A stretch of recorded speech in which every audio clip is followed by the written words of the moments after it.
स्वागत है आप सभी का अपने YouTube चैनल एजुकेशन पॉइंट पर। आज हम करेंगे अभिव्यक्ति और माध्यम क्लास 12 की अभिव्यक्ति और माध्यम के क्वेश्चन आंसर। तो अभी तक आपने से पहले वाले पार्ट्स देख लिए होंगे, उसमें हमने रिपीटेड क्वेश्चंस किए थे। लास्ट ईयर रिपीटेड क्वेश्चंस किए थे CBSE बोर्ड के। तो ये भी क्या है, उसका ही आगे जो क्वेश्चंस बच गए थे वो यहाँ पर करेंगे अब हम। तो अभी तक हमने 60 क्वेश्चंस कर लिए हैं। तो 60 क्वेश्चंस कर लिए हैं।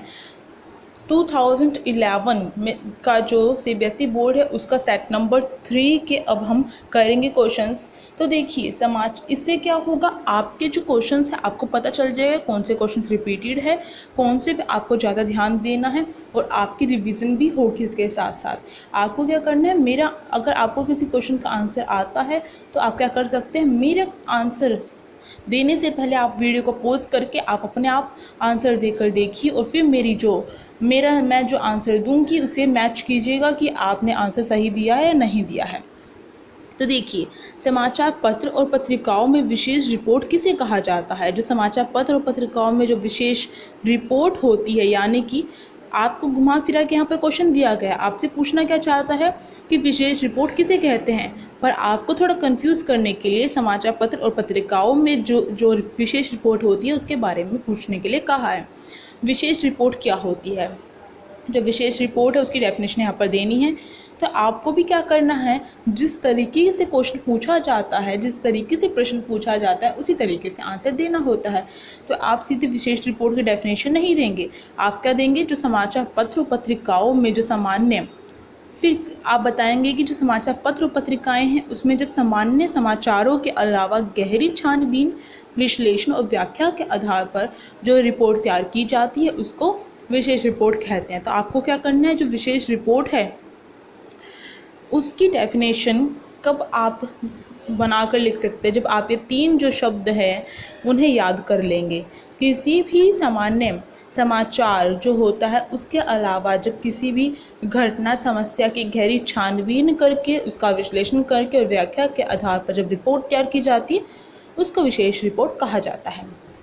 नेक्स्ट क्वेश्चन है, दूरदर्शन यानी कि टेलीविज़न पर समाचार वाचक मतलब समाचार पढ़ने वाला, तो किन बातों का ध्यान रखना चाहिए, उसे किन बातों का ध्यान रखना चाहिए। टेलीविज़न पर जो समाचार वाचक है या फिर जो एंकर है, एंकर कहा जा सकता है, तो जो एंकर है उसे किस बात का ध्यान रखना चाहिए। जो टेलीविज़न के जो चरण होते हैं, किसी भी समाचार को प्रस्तुत करने के जो 7 चरण होते हैं उनका ध्यान रखना चाहिए। अगर इमेज नहीं मिली है, कोई भी ब्रेकिंग न्यूज़ उसके पास आई है, तो तत्कालिक क्या करना चाहिए, उसे दर्शकों को उससे सूचित करना चाहिए फ़ोन इन पर बात करके। तो ये जितने भी चरण हैं उसके वो सारे के सारे आप यहाँ पर बताएंगे, जो 7 चरण थे टेलीविज़न के। नेक्स्ट क्वेश्चन है, प्रिंट यानी मुद्रित माध्यम की 2 प्रमुख विशेषताओं का उल्लेख कीजिए। विशेषताएं और लाभ दोनों बातें एक ही हैं। तो जो प्रिंट या फिर मुद्रित माध्यम है उसकी कौन कौन सी विशेषताएं हैं, उसकी विशेषता यही है कि जो समाचार होते हैं या फिर जो भी चीज़ होती है वो लिखी हुई होती है, छपी हुई होती है, जिससे कि उसमें स्थायित्व का भाव होता है, स्थायित्व होता है, फिक्स रहते हैं, उन्हें हम बाद में प्रूफ के तौर पर भी दिखा सकते हैं। अगला, इसे हम आराम से कहीं पर भी बैठकर पढ़ सकते हैं, जहाँ पर छोड़ा है हम दोबारा से वहीं से शुरू कर सकते हैं, अपना समय निकाल कर उन्हें पढ़ सकते हैं। अगला क्वेश्चन है, हिंदी के 2 समाचार पत्रों के नाम लिखिए जो इंटरनेट संस्करण भी उपलब्ध हैं। तो ये क्वेश्चन में आपका बार बार रिपीट हो रहा है, आपको इसे क्या करना है, किसी भी 2 समाचार पत्रों के नाम याद करने हैं, 2 नहीं तो आपको 4 समाचार पत्रों के नाम याद करने हैं जो इंटरनेट पर भी उपलब्ध हैं। तो नवभारत टाइम्स और हिंदुस्तान, दैनिक जागरण है वो भी क्या है, इंटरनेट पर उपलब्ध है, और अमर उजाला जो अखबार है वो भी हिंदी में इंटरनेट पर उपलब्ध है। तो आपको कुछ ये नाम है, आपको इनके नाम याद करने होंगे। अगला क्वेश्चन, संपादकीय किसे कहा जाता है। तो संपादकीय किसे कहा जाता है, संपादकीय होता है संपादक जो पृष्ठ होता है, जो एडिटर का जो पेज आता है न्यूज़पेपर में, उसमें क्या किया जाता है, संपादक के द्वारा संपादकीय लेखन किया जाता है, संपादकीय लिखा जाता है, जो कि एक संपादक के समूह के द्वारा लिखा जाता है। किसी एक व्यक्ति विशेष के विचार नहीं होते हैं, पूरे संपादक समूह के विचार होते हैं उस संपादकीय में। मतलब कि जो संपादकीय वो क्या है, एक लेख है जो संपादक समूह के द्वारा लिखा जाता है। ठीक है, अब देखिए ये जो क्वेश्चन आए हैं वो सीबीएसई एग्जामिनेशन पेपर 2010 के दिल्ली में आए थे। तो जो क्वेश्चंस हैं आप ये मत सोचिए कितने पुराने हैं, क्योंकि जो पुराने हैं वही क्वेश्चंस आपके अब उठाकर दिए जा सकते हैं। क्योंकि अगर अभी के देंगे आपके 5 साल के तो क्या होगा, आप सभी 5 साल के तो कम से कम क्वेश्चंस तैयार करेंगे। तो ये तो सीबीएसई जो बोर्ड है उन्हें पता चल गया है कि बच्चे क्या हैं, अब ज़्यादा उनके पास टेक्नोलॉजी हो चुकी है, वो कम से कम 5 साल के प्रीवियस ईयर के क्वेश्चंस करते हैं। तो हमें क्या करना है, और भी ज़्यादा एक्स्ट्रा जो तैयारी है वो करनी है। कम से कम आपको जितना हो सके उतने प्रीवियस ईयर पेपर करने हैं। तो मैंने यहाँ पर जो अभिव्यक्ति और माध्यम है वहाँ उसके 10 से लेकर 13 तक के जो ये वीडियो आई हुई है आपकी, इनमें कवर करवाए हैं। तो इससे क्या होगा, क्योंकि सिलेबस तो कुछ चेंज नहीं हुआ है, अभिव्यक्ति और माध्यम का वही सिलेबस तब था, वही सिलेबस अब है। क्वेश्चंस जो हैं वही क्वेश्चंस तब थे, वही क्वेश्चंस अब हैं। तो चलिए करते हैं। वेबसाइट पर हिंदी पत्रकारिता शुरू करने का श्रेय किसे जाता है, तो ये आपको याद करना है। ये क्वेश्चंस मोस्ट इम्पोर्टेंट है कि वेबसाइट पर हिंदी पत्रकारिता शुरू करने का श्रेय किसको जाता है, वो जाता है तहलका.com को। इसका जो आंसर है, बहुत जो बुक्स हैं या फिर जो आपका सपोर्ट मटेरियल है उसमें भी आपको जो क्वेश्चन आंसर दिए हुए हैं उसमें भी इसका आंसर गलत दिया हुआ है, पर आपको इसका तहलका.com आंसर ही याद करना है, क्योंकि तहलका.com ही ऐसा था जिसने हिंदी पत्रकारिता शुरू की थी सबसे पहले वेबसाइट पर। अगला क्वेश्चन है, उल्टा पिरामिड शैली का स्वरूप बताइए। स्वरूप मतलब कैसी होती है उल्टा पिरामिड शैली, यानी कि उल्टा पिरामिड शैली के बारे में ही आपको बताना है। तो उल्टा पिरामिड जो शैली है वो उसमें 3 चरण होते हैं लेखन करने के। सबसे पहला इंट्रो होता है या फिर उसे मुखड़ा कहा जा सकता है। उसमें जो भी घटना है उसकी सबसे महत्वपूर्ण जो बात होती है सबसे पहले पैराग्राफ यानी कि इंट्रो में दिया जाता है उसका। दूसरा बॉडी में घटते हुए महत्वाकांक्षा से आगे जो खबरें हैं उन्हें बताया जाता है। तो जो क्लाइमेक्स जो था वो किस में दिया गया है, इंट्रो में दिया गया है। उससे कम महत्वपूर्ण जो घटना होगी वो बॉडी में बताई जाएगी। फिर समापन होता है तीसरा चरण, उसमें जो घटना है उसे समाप्त किया जाता है। तो यही बात यहाँ पर बताई गई है। और आपको एक चीज़ और ऐड कर लेनी है इसमें कि जो कहानी है या फिर जो कथा होती है उससे बिल्कुल उल्टी क्या होती है, उल्टा पिरामिड शैली होती है। क्योंकि जो कहानियाँ होती हैं उसमें जो क्लाइमेक्स होता है वो लास्ट में आता है, परंतु जो उल्टा पिरामिड शैली में जो भी चीज़ लिखी जाती है उसमें जो क्लाइमेक्स है वो स्टार्टिंग में बता दिया जाता है आपको। तो अगर आप डायग्राम बनाकर भी आंसर देंगे तो भी आपका अच्छा लगेगा, पर आप 1 मार्क्स में आप लिख देंगे वही काफ़ी होगा। नेक्स्ट क्वेश्चन है, फीचर किसे कहते हैं। ये भी क्वेश्चन आपका रिपीट होता है, आपने देखा होगा हर वीडियो में कम से कम ये एक बार ही तो आया है ये क्वेश्चन। तो जो फीचर है उससे ये क्या है, सुव्यवस्थित है, यानी कि एक व्यवस्थित रूप से लिखा जाता है। फीचर क्रमबद्ध ढंग से लिखा जाता है। दूसरा सृजनात्मक मतलब इसमें क्रिएटिविटी होती है, रचनात्मकता होती है इसमें। तीसरा आत्मनिष्ठ लेखन है। आत्मनिष्ठ लेखन का मतलब होता है स्वयं लेखन किया जाता है ये। और इसका उद्देश्य क्या होता है, इसका उद्देश्य पाठकों को सूचना देना, शिक्षित करना, उसके साथ साथ उनका मनोरंजन करना, इसका एक उद्देश्य होता है। और जो फीचर है वो समाचार की तरह तत्कालिक घटना से क्या अवगत नहीं कराता है, यानी कि जो फीचर है वो किसी भी घटना पर कभी भी लिखा जा सकता है। नेक्स्ट क्वेश्चन है, पत्रकारिता में स्तंभ लेखन से क्या तात्पर्य है। तो जो स्तंभ होता है वो क्या है, स्तंभ लेखन एक विचारपरक लेखन के अंतर्गत आता है। जो कोई भी जो एक लेखक होता है वो क्या होता है, अपने वैचारिक रुझान के लिए जाना जाता है और अपनी लेखन शैली के लिए भी जाना जाता है। इसी चीज़ को देखते हुए जो अखबार होता है लेखक को क्या देता है, स्तंभ लेखन का कार्य देता है, जिसमें वह अपने मनपसंद विषय पर क्या कर सकता है, लेखन कर सकता है और अपने विचार व्यक्त कर सकता है।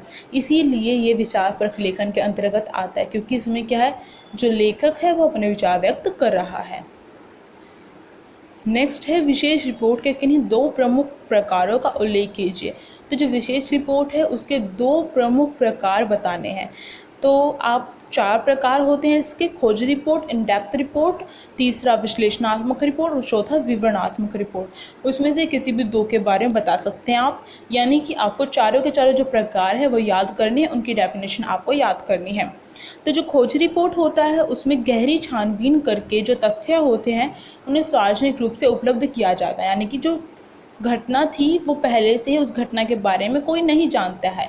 जो भी समस्या है, घटना है, जो भी मुद्दा है, उसे पहले से कोई नहीं जानता है, उसे क्या किया जाता है, सार्वजनिक रूप से उपलब्ध किया जाता है। ये भ्रष्टाचार, अनियमितता और गड़बड़ियाँ जो होती हैं उनको उजागर करने के लिए खोज रिपोर्ट का इस्तेमाल किया जाता है। दूसरा, इन डेप्थ रिपोर्ट। जो इन डेप्थ रिपोर्ट होती है उसमें किसी भी जो घटना होती है, समस्या होती है, फिर मुद्दे होती है, वो क्या है, वो पहले सार्वजनिक रूप से उपलब्ध है, तो उनके जो तथ्य हैं उनकी गहरी छानबीन की जाती है, उसके आधार पर जो रिपोर्ट तैयार की जाती है उसे इन डेप्थ रिपोर्ट कहा जाता है। आपको क्या करनी है, इनकी डेफिनेशन याद करनी है, जो विशेष रिपोर्ट है उनके चारों प्रकार समझने और याद करने हैं। अगला क्वेश्चन, ये जो आगे जो क्वेश्चन है वो 2010 के आउटसाइड में आए हैं। तो आउटसाइड का मतलब होता है जो सीबीएसई बोर्ड है जो दिल्ली में होता है उसे तो दिल्ली बोर्ड कहेंगे सीबीएसई का। जो दिल्ली के बाहर होते हैं वो आउटसाइड के अंदर आते, चाहे वो हरियाणा में हो, चाहे वो पंजाब में हो, चाहे वो एमपी में हो, तो कहीं पर भी हो वो क्या होंगे, आउटसाइड होंगे। तो खोजी रिपोर्ट जिसे इन्वेस्टिगेटिव रिपोर्ट भी कहा जाता है, वो क्या होती है? तो मैंने अभी ऊपर आपको बताया कि खोज रिपोर्ट क्या होती है, उसका इस्तेमाल कहाँ होता है, जहाँ पर भ्रष्टाचार के बारे में अगर कुछ भी चीज़ बतानी है तो उसकी पहले गहरी छानबीन की जाती है और फिर उसे उनके तथ्यों को उपलब्ध करवाया जाता है, अनियमितता और गड़बड़ियों को उजागर करने के लिए किया जाता है ऐसा। नेक्स्ट क्वेश्चन, संपादकीय लेखन से क्या तात्पर्य है? तो संपादकीय लेखन क्या होता है?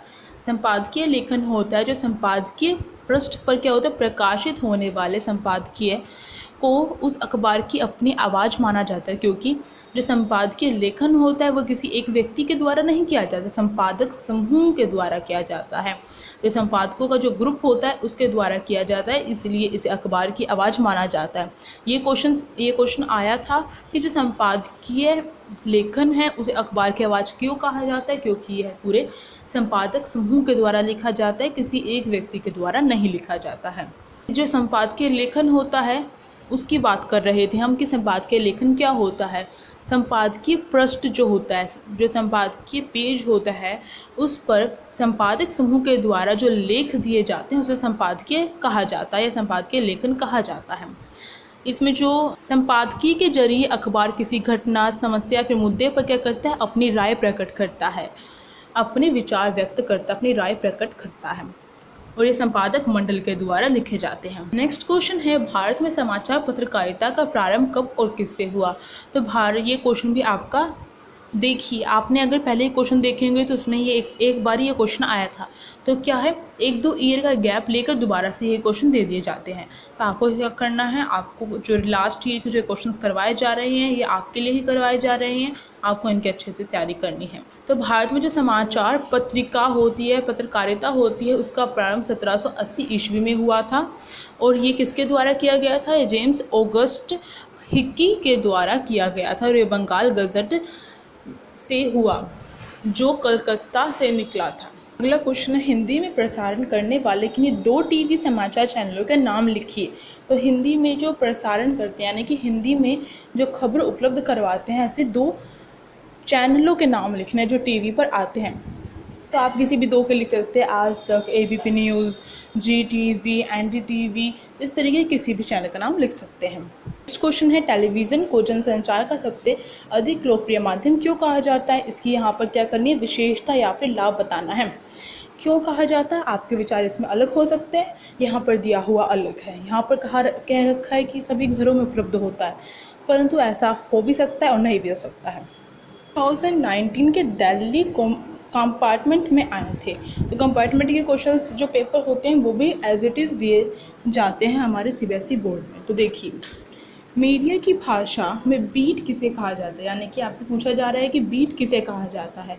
तो जो बीट है वो क्या होता है, जो संवाददाता जब अपनी दिलचस्पी और अपने ज्ञान के आधार पर जब उनके बीच में काम का विभाजन होता है तो उसको ही क्या कहा जाता है, बीट कहा जाता है। मतलब किसी जो संवाददाता है वो क्या करता है, अपनी दिलचस्पी के आधार पर किसी क्षेत्र के लिए खबरें प्राप्त करता है, खबरें लेके आता है, उसको ही बीट कहा जाएगा। तो राजनीतिक, आर्थिक, खेल, फिल्म, कृषि आदि कई तरह की खबरें होती हैं। जब संवाददाता के बीच में काम का विभाजन दिलचस्पी और ज्ञान के आधार पर होता है, ज्ञान के ध्यान कर किया जाता है, उसको ही बीट कहा जाता है।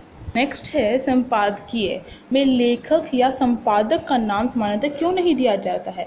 ये मैंने आपको बहुत बार बताया, क्योंकि जो संपादकीय लेखन किया जाता है वो किसी एक व्यक्ति विशेष के द्वारा नहीं किया जाता है, उसमें किसी एक व्यक्ति के विचार नहीं होते हैं, बल्कि पूरे संपादक मंडल के विचार होते हैं, संपादक समूह के विचार होते हैं। इसलिए इसमें किसी एक का नाम देना ये तो ज़्यादती होगी, ये तो गलत होगा, इसीलिए नहीं दिया जाता है नाम।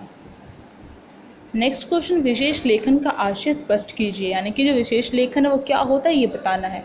जो सामान्य लेखन से हटकर जब कोई लेख लिखा जाता है उसको ही विशेष लेखन कहा जाता है। क्वेश्चन है, पीठ पत्रकारिता किसे कहते हैं। सनसनीखेज घटनाओं को उभारा जाना ये पीठ पत्रकारिता कहा जाता है। सनसनीखेज क्या होता है। सनसनीखेज खबरें मतलब होता है कि ऐसी खबरें जिनके द्वारा जनता के बीच में खलबली उत्पन्न हो जाए उसको भी सनसनीखेज कहा जाता है। तो ऐसी खबरें उपलब्ध करना पीठ पत्रकारिता के अंतर्गत आता है। ये किसके लिए उपयोग की जाती है, किसी का चरित्र हनन करने के लिए उपयोग की जाती है और इसे पेज 3 पत्रकारिता भी कहा जाता है। तो पीठ पत्रकारिता के विषय में आपको ये 3-4 चीज़ें याद करनी होंगी। एक तो सनसनीखेज घटनाएं जो है उसको ही पीठ पत्रकारिता कहते हैं। दूसरा, ये किस लिए उपयोग की जाती है, चरित्र हनन के लिए की जाती है किसी व्यक्ति के। और तीसरा, इसका जो तीसरा नाम है वो क्या, पेज 3 पत्रकारिता है, क्योंकि ये पेज 3 पर आती है।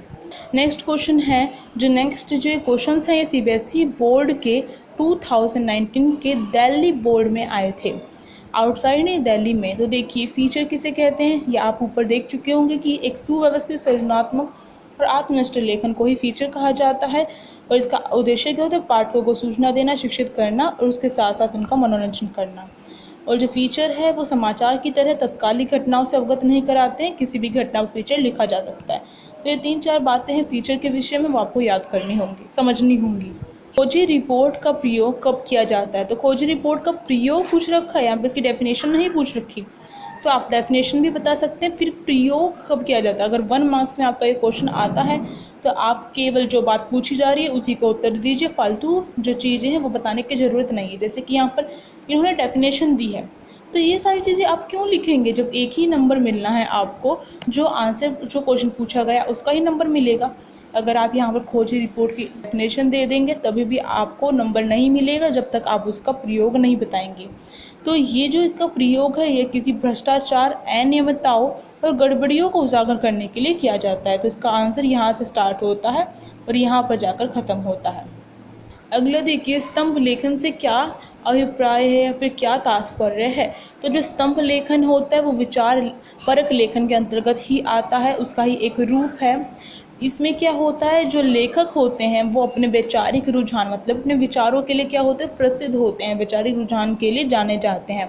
उनकी लोकप्रियता को देखते हुए जो अखबार है उन्हें स्तंभ लेखन का कार्य देता है, जिसमें वह किसी भी विषय पर अपने विचार व्यक्त कर सकते हैं, किसी भी घटना पर अपने विचार व्यक्त कर सकते हैं। अब आपका ये लास्ट क्वेश्चन है, जिसके बाद जो ये रिपीटेड क्वेश्चन की वीडियो यहाँ पर ही ख़त्म हो जाएगी।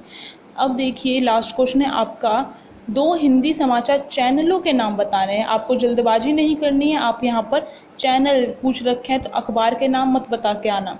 तो आपको पहले क्वेश्चन पूरा रीड करना है, तभी आपको उसका आंसर देना है। तो किसी भी 2 हिंदी समाचार चैनलों के नाम बता सकते हैं आप। इतने सारे चैनल हैं हमारे पास इंडिया में, तो आप किसी के भी 2 बता सकते हैं नाम।